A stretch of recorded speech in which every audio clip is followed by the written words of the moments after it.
নমস্কার বন্ধুরা, তোমরা কেমন আছো? আশা করছি খুব ভালো আছো, আর আমিও তোমাদের আশীর্বাদে ভালো আছি। তো আজকে ঘরে একটু চালের গুঁড়ো আছে, সেই দিয়ে একটু আটা আর ময়দা দিয়ে সুজি দিয়ে পিঠে ভাজবো। তো চলো আমার সঙ্গে থাকো আর ভিডিওটা দেখতে থাকো। এই দেখো, আমি কিছু পিঠে বানাবো আজকে। তো ভাবলাম একটু ঘরে ছিল চালের গুঁড়ো আর সুজি আর এখানে ময়দা মিক্সড করে নিছি।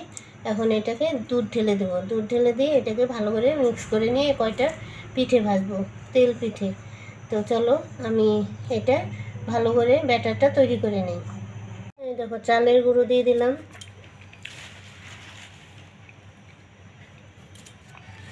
আর এখন দিয়ে দেবো তোমার চিনি দিয়ে দিলাম।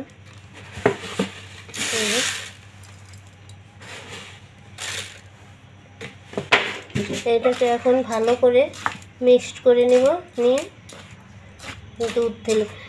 দুধ দিয়ে বানাবো আজকের পিঠেটা। দুধ দিয়ে বানাবো। এখন ভালো করে মাখিয়ে নিলাম। দুধটা একটু উষ্ণ গরম করে নিয়েছিলাম, এই যে গরম গরম দুধটা দিয়ে দিলাম, এই যে পুরাটাই দিয়ে দিলাম। এখানে হাফ কেজির মতো হবে দুধ দিয়ে দিলাম। এটা এখন মাখিয়ে নেব। এই দেখো, আমার ব্যাটারটা বানানো হয়ে গেছে।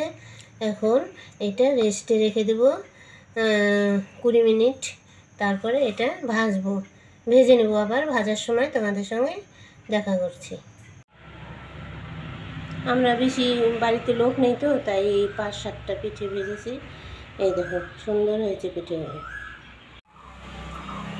এই দেখো, পিঠেটা আমি খাচ্ছি এখন, খুব টেস্ট হয়েছে।